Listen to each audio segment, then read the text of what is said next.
This is the weekly wrap up presented by the Conversation Project. I'm Jay Cleveland Payne, and this is simply the wrap up of the news stories we posted all week long on the Conversation Project feeds on Facebook and X, and talked about most of them throughout the week in the podcast we have every day called Things You Might Not Have Heard, the video or the audio or the actual newsletter podcast that gives you the news in the morning every single weekday morning. Now, here, we're going to give you the full top 10 stories based on your engagement. Every single day, we take those stories, the top stories that you see are vetted good, and put them into a more or less a fashionable, more palatable offering. We're going to give you the top 10 stories for your pure engagement for this podcast. You tell us straight up what were the more engaging stories, and we will give them to you. Now, you're going to hear today some of these stories were ones we sort of shied away from because of a lot of weird graphic stuff this week. We're going to blame a glitch in the Twitterverse for some things not really seen out there. We're going to say that's going to happen, but you'll see some stories here that we didn't really go into detail throughout the week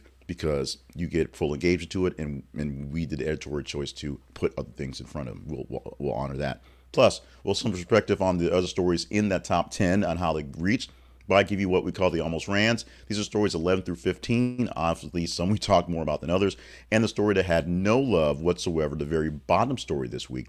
It is called the almost relevant story of the week because it's almost relevant. It's usually something that's more relevant than you think. And this one, it kind of is.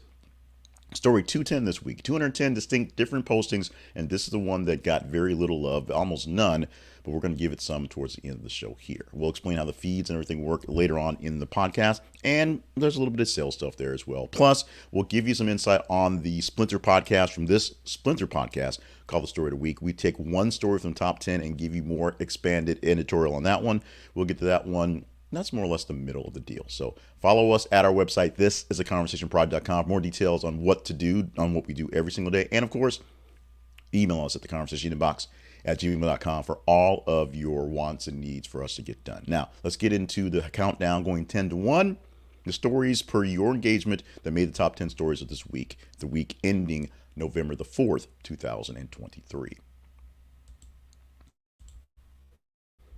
First story up. Number 10 story. Congresswoman informs Marjorie Taylor Greene, quote, Robert E. Lee was not actually one of our founding fathers, unquote. Now, this is a bit of a kind of a stinger here, and it's a little bit misleading. But we get this from Mediaite, who kind of, one, watches the media, and two, really watches the politicians for more or less the gaffes that are there. And this is a little tiff between Representative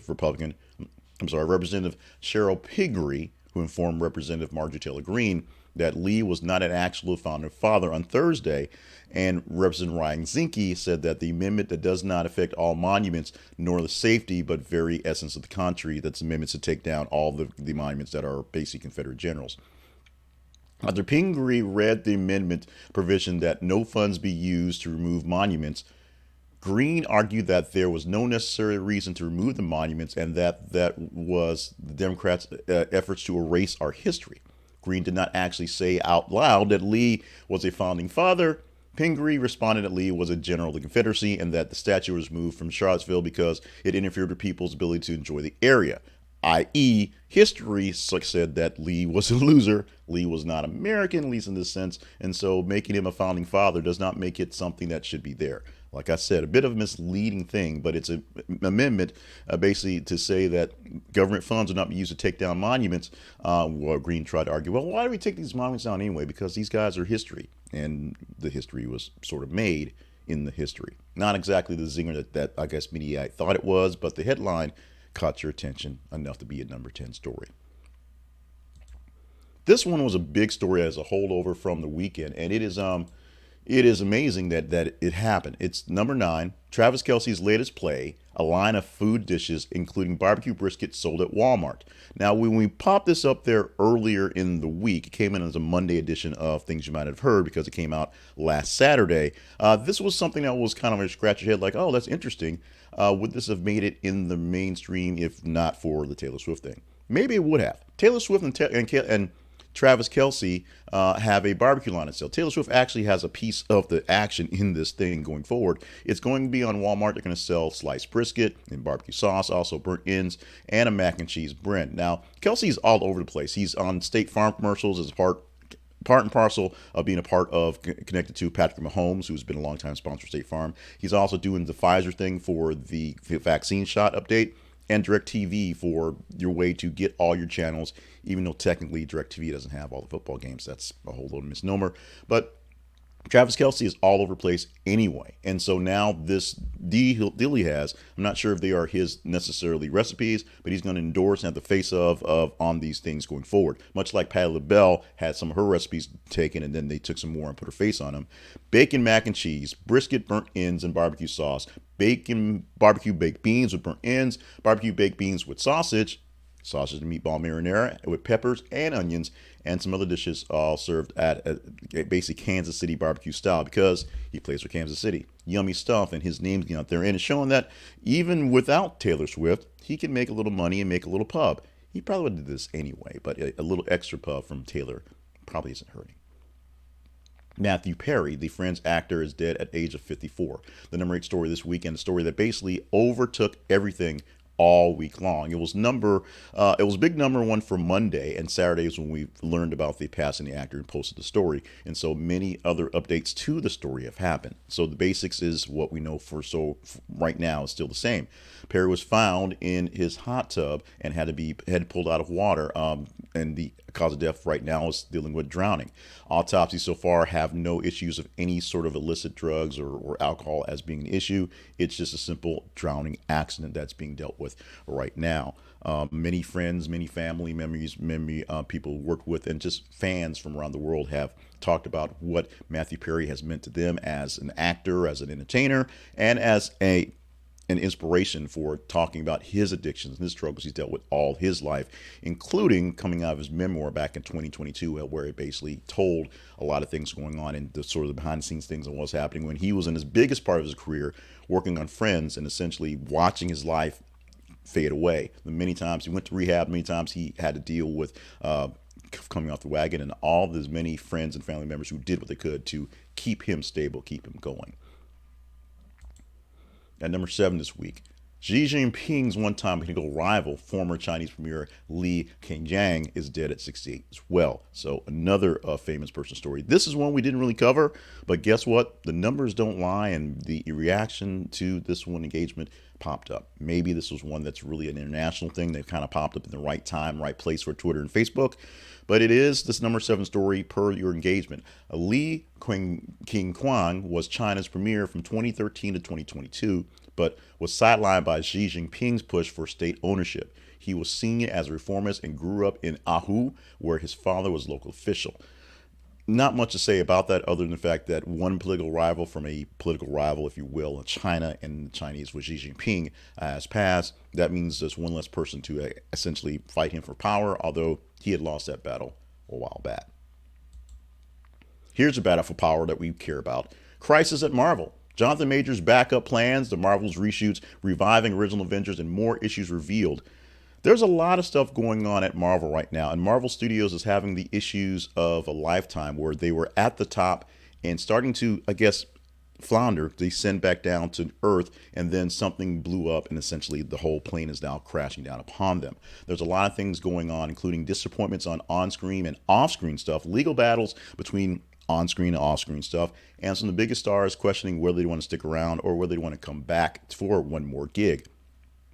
Jonathan Majors is a big deal because they wrapped a whole lot of history, a whole lot of the next phase around his character being Kang. And you know what? So many people were having all these great high hopes for the way he was playing the character. And then his personal issues came up, his legal troubles where he's dealing with domestic violence, and some of the things where he is tied into various things are being dealt with. There's also reshoots specifically with the Marvels because people don't seem to like this movie. Maybe it's because it's the contract, maybe it's because it's materials, maybe it's actually the characters, or maybe it's because people are tired of the 20-year slog that's going through this, and there must be a new sort of focus to keep things going. The original sort of luster of the Marvel Cinematic Universe was everything was connected, everything grew up into larger things. All the heroes, much like superheroes in actual comic worlds, have some interaction with each other, and the big Avengers events pop up. But now with so many heroes and so many pieces and the TV shows and the side level stuff and things back and forth and the ones that are no longer canon, it's kind of an issue. Reshoots for the Marvels, what to do about the Kang issue, and of course, what actors are actually going to come back to do more things coming forward. We will see how this thing plays out as well, because Disney wants to make a lot of money, so they will do what they can to make sure things work out in the long run. In the meantime, the headline that sits at number 5 reads like this: thousands of stars, including Sarah Paulson, Chelsea Handler, John Hamm, Davine Diggs, Christian Slater, and Sandra Oh tell SAG-AFTRA leadership, quote, "We would rather stay on strike than take a bad deal." The actors are still on strike, as many members signed an open letter before going into negotiations last week saying, keep on working, keep on fighting, keep on getting us the best deal, because we don't want a bad deal. We'd rather stay on strike and keep on keeping on than sign on something that's not going to do us very well. Now, these are people who are speaking for a large group of folks in the Actors Guild, a large group of people who need the representation, but you have to also understand that these names I've read off are essentially big time actors, or actors who aren't necessarily struggling for a next paycheck. The working actors and the folks who are just trying to break into business, or doing more waitressing than acting, really would like to do more acting. Or sometimes it's not so much about being an actor, but the side gigs alongside of that. There's catering, there's carpentry, there's all the technical production work. All these people aren't working because the actors aren't working. So there's a lot of people with jobs and money at stake for these things. However, it is a big deal, as this has been the year of strikes and the year of labor and the year of getting the right things, hopefully, in these deals. So we'll see if the SAG-AFTRA can actually come together with something fairly soon. The writers have come together. They're done. All the auto workers are essentially done. I think all the votes are in for those things. There's a couple little things. I don't want to say they're fringe unions, but other smaller unions in different places who are doing their things. And of course, CVS and Walgreens and the like for drugstores aren't unionized, but they're having their issues. They're asking for stuff, and we'll see if they're going to get that. We will see how this plays out for the actors and all the people attached to them.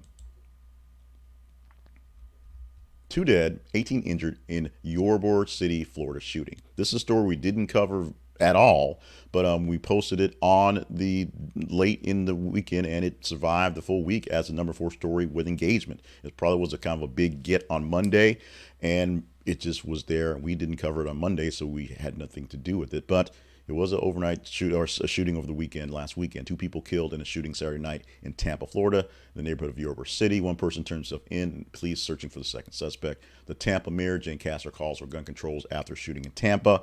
Says bad decisions made in a split second are to blame. This one probably popped up as a big get because of we're dealing with rashings of shootings right now, and so it was kind of a big kind of a splash deal that popped in there.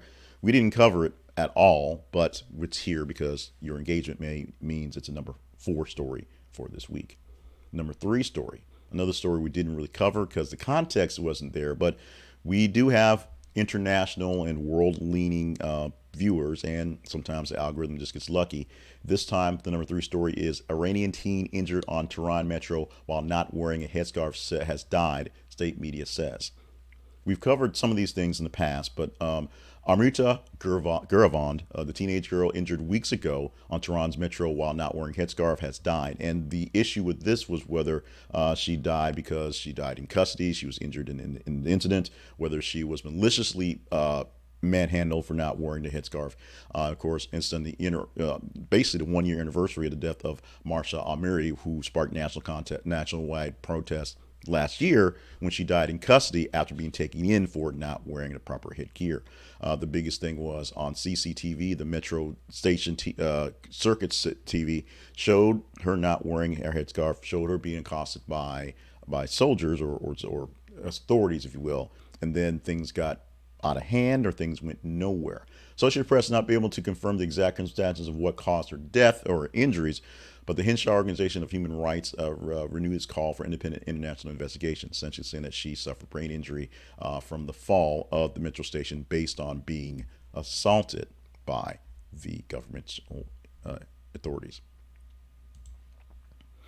Here's one, like I said, a lot of stories here, we didn't cover it all. This is one that came in, we posted on Thursday, and it was big enough for a showing on Friday's edition, yesterday as we record this on Saturday morning, of things you might have heard. We didn't cover it because we thought it was kind of silly. We put it in there because we've had some late nights and had to kind of throw in some things in there to fill the gaps in stories. This is what got responded to. Teen randomly sucker punching strangers for TikTok says everybody makes mistakes. He says that because he got caught and now he's dealing with consequences. He issued an apology after being caught on camera punching complete strangers at a local park. The incident was caught on camera and the teen immediately came clean and apologized. Angry park visitors demanded justice and repercussions, but the teenager, the 19-year-old, gave a statement on camera right outside his mother's house explaining that the stunt was a prank to get the likes of TikTok viewers. Parkgoers expressed their shock at the violence directed towards people in the news at the global ABC 13 station. People said, with one quote being, "We hope this gets the help he needs. He gets the help he needs. Also, spends time in jail for something very dangerous." That's just a regular speaker just kind of seeing it. Basically, it was a prank. Wasn't supposed to harm anybody, but the whole point was that we're here for TikTok, here for the likes, here for the views, the hearts, and he wanted to get some attention. His parents were disappointed when they found out about the video. We'll know about what actual consequences shall come from this going forward. I think he'll lose his phone privileges for a little bit at the least. Now, we're going to take a quick pause, very quick pause, to give you some details for the number one story this week. And this is another story that we did not really cover. I'll explain it to you how we covered it in a bit. We didn't focus on it as an actual story in things you might have heard, and there's good reason for that. But the story here, which we posted on Sunday, so it lasted quite the week, is the top story we had for the week, period. It's a top Twitter story, top Facebook story as well, with all the engagement we had for this one. Engagement is 12% of 12.88%. So basically 13% of all the stories we covered this week were eyeballs on this one.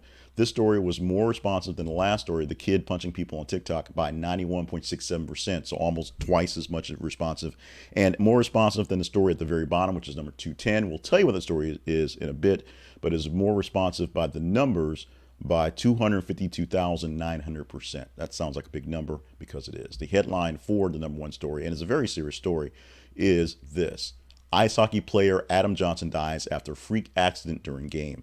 We pulled the story from Lad Bible, but it turned into a larger sports story, a larger national story, even though it happened overseas. Former NHL player Adam Johnson died after being slashed in the neck by a skate. Period. So spectators had to leave the stadium while the medical emergency staff tried to attend to him. Game was paused for 35 minutes to try to deal with him, but he was not able to survive the actual activity.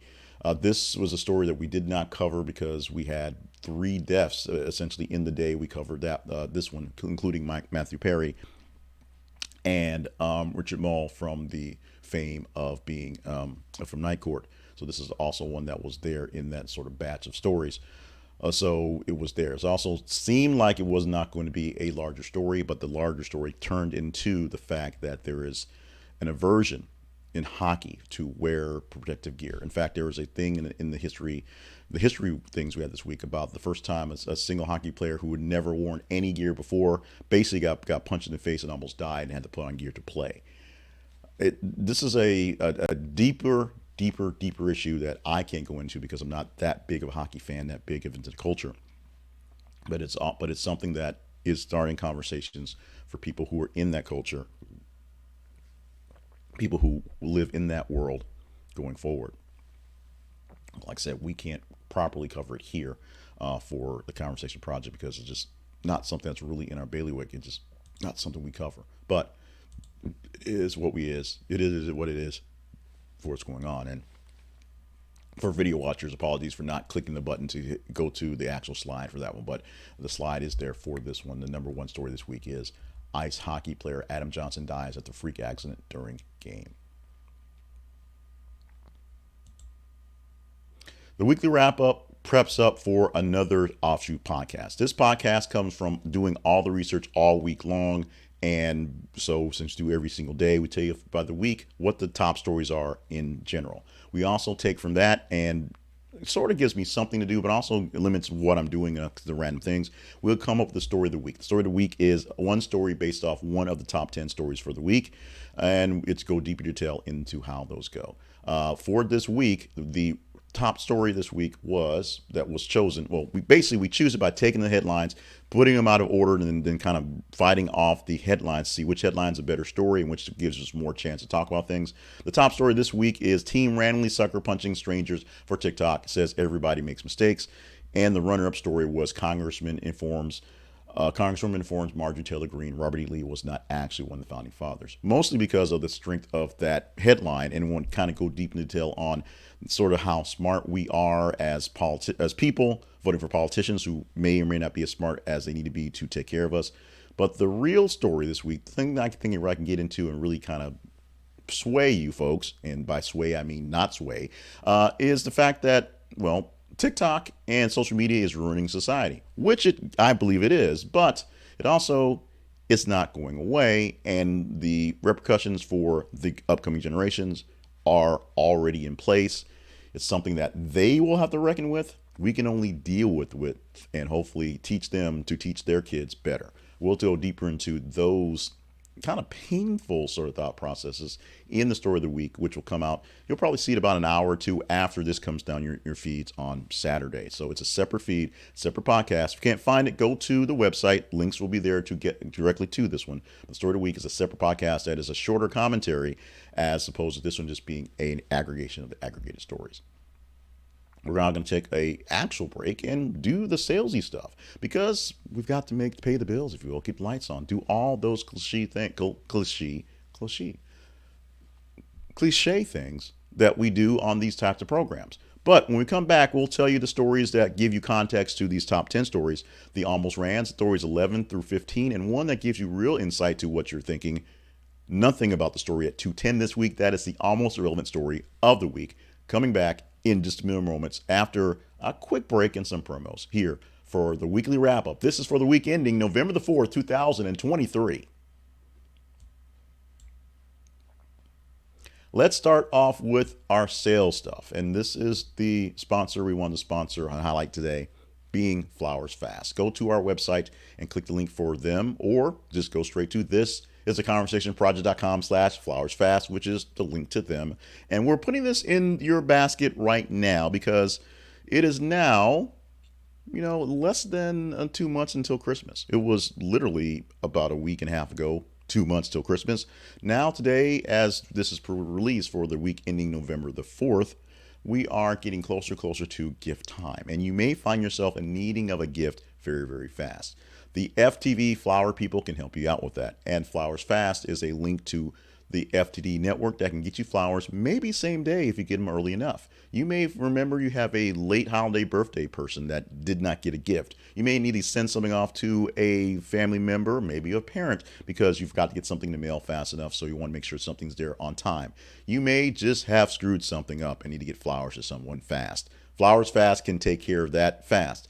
They are attached, as we said, to the FTD network of florists, so they can send you flowers, send them flowers, send anyone flowers, basically anywhere that network is there. And it's not just flowers. Scroll through their offerings. They have things like food baskets and little gift things and stuff like that they will love and enjoy, and will hopefully get you off the hook if you did something wrong.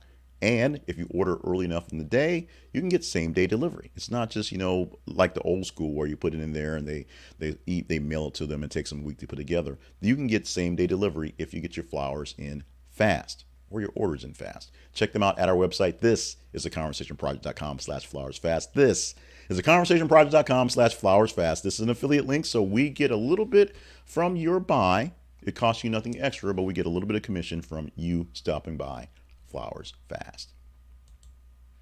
No commission necessary for Conversation Project, but stop by our website. This is theconversationproject.com, where you can get more details on what we do every day with the news and conversation.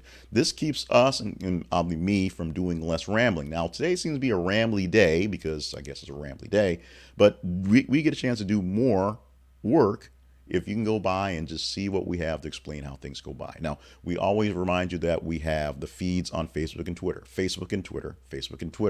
Go to facebook.com/This Is Conversation Project and twitter.com or x.com. th_conversation. And every 50 minutes or so, all day, all night, we post news stories for you to engage in. These top 10 stories and these stories coming forward that aren't quite top 10 are based on what you engaged in. You told us that the story about the hockey player was a top story, so we had it here for the top 10. We also had it as a possibility in the daily headlines where we take the top halves of the day's stories or the weekend story and we pick a smaller amount to fit into the time limit we have for that one. This is for pure numbers. Go to your email and email us at theconversationinbox@gmail.com, and you can tell us what to do to work on things. Maybe you want more expanded stories or less stories than something else.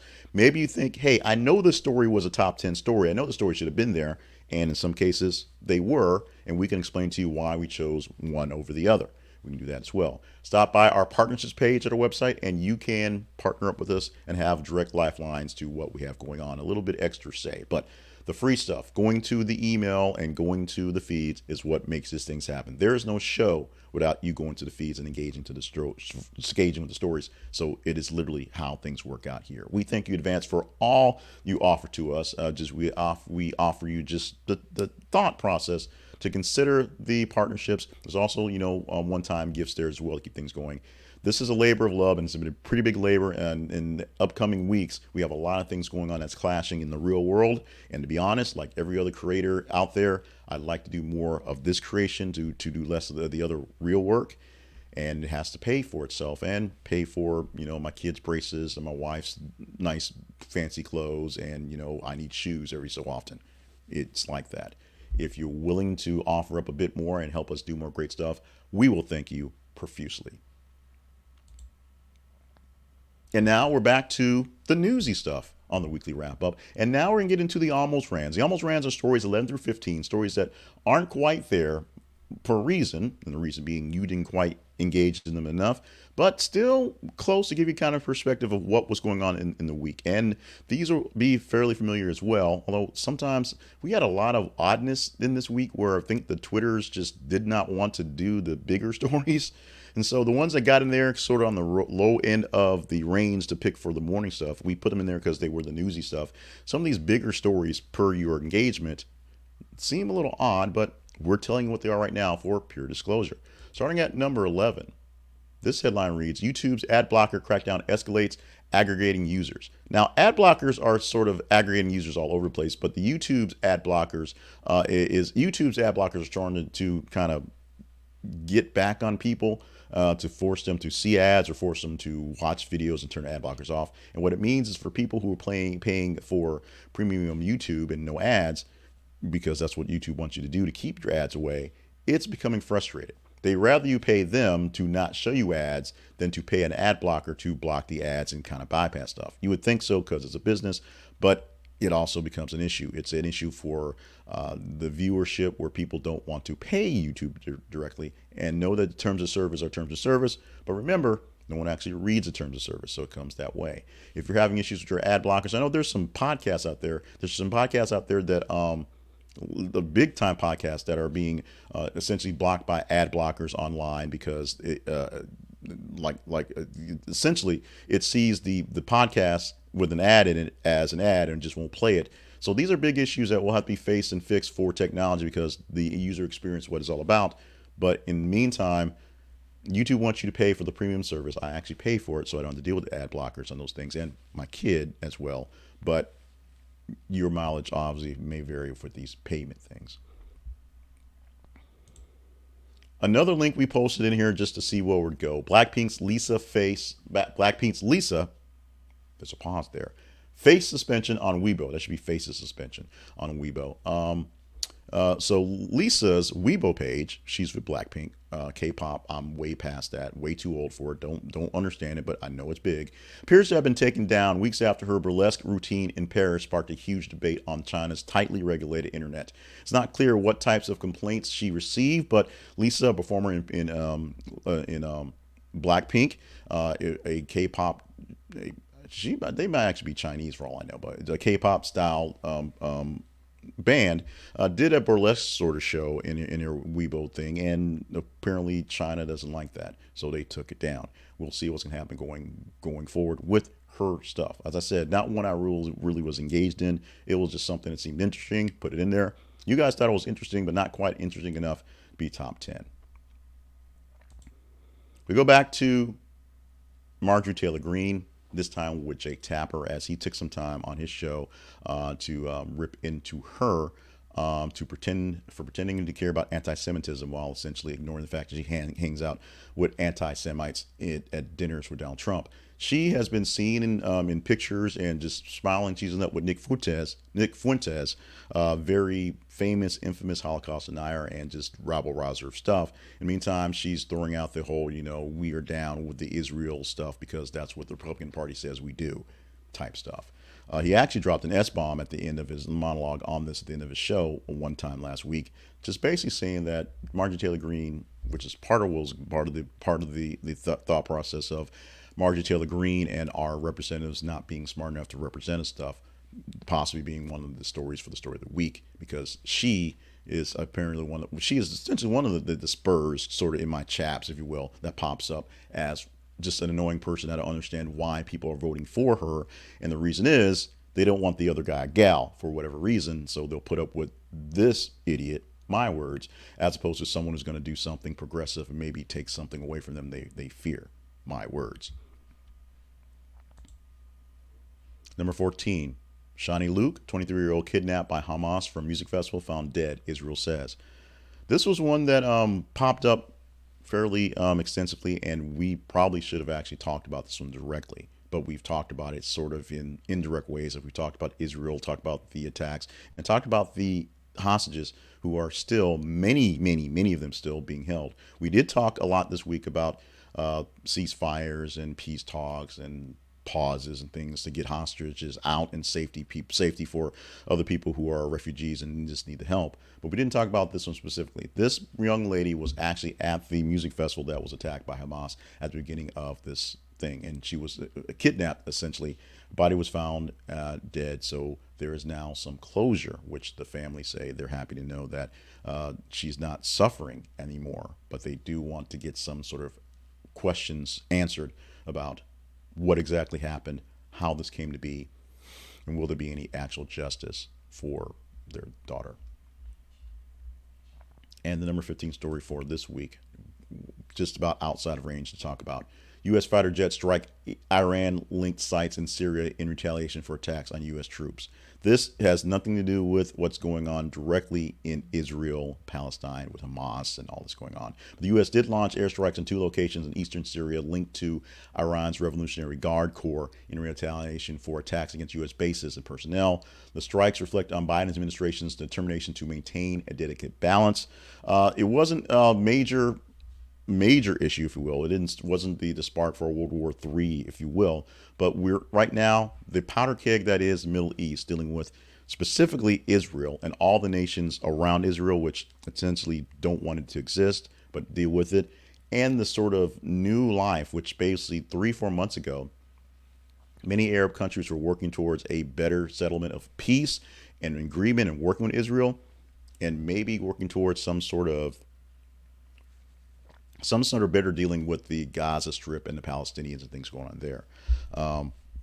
There are deeper political tensions that go into detail on why this whole thing happened, and it boils a lot more complicated than Israel is asking for, because Israel wasn't asking for it. But there are some tensions on many sides to make this thing an issue. This thing right here, this strike, not directly linked to what's going on, but Iran, who basically backs places like Hamas, backs Hezbollah, backs those groups out there who are doing the do have some say in this one. This happened to be a Syrian thing particularly, which is a whole nother ball of wax that we don't want to get into right now.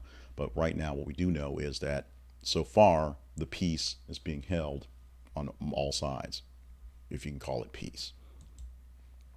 Quick take to remind you, before we get into the story no one cared about this week, go to our website. This is a conversationproject.com, and deal with us there. Find out what you can find about the Conversation Project, including what it is, how long it's been going, its different iterations, and where you can find all the different things we provide. This thing here, which is the weekly wrap up, which is odd because you find it here, but you can also find the story of the week, find the daily show we have, which is things you might have heard, and find out where you can find us on TikTok and YouTube Shorts and various places where we put out different other things going forward. Working to create more long form written content. Right now, this works under a larger umbrella for media I have called More Bitter Media, and I've been distracted not only with some work stuff, but with some other projects that have been kind of floating around that we had to kick off to see their viability. And as they're working towards things, our next batch is maybe some more written commentary for the Conversation Project. Hopefully we can do that. You'll find that there at the website as well.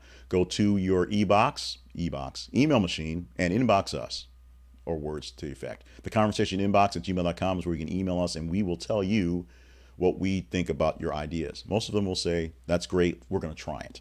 Some will say, that's a little weird, I'm going to pass on that, we're going to pray for you. Sometimes they turn out like that.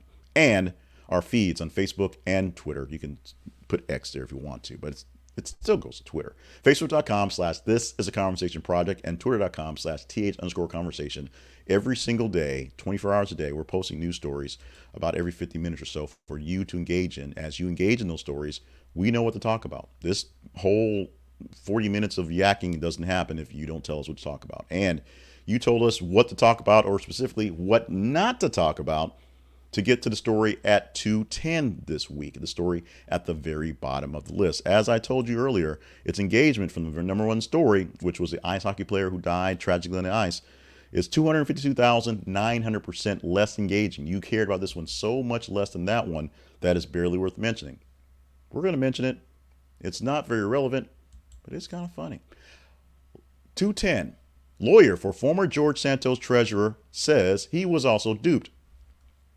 George Santos' congressional campaign came under federal investigation this year, and one person requested a criminal investigation into how his name appeared onto his forms.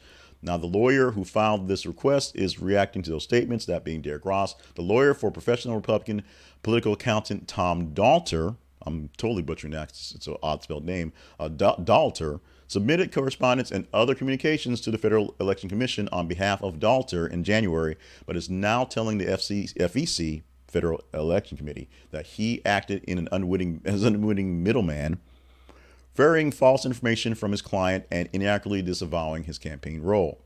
So basically, the lawyer was hired to deal with the work for Mr. Dalter, but he went on to basically say fake stuff and lies and was basically duped as well, duped as a third party. It's a totally weird web of just insanity that is Mr. Santos, and I'm can't even remember if that's his actual name because he's had the fake names. I'm assuming George Santos is the actual name that he goes by.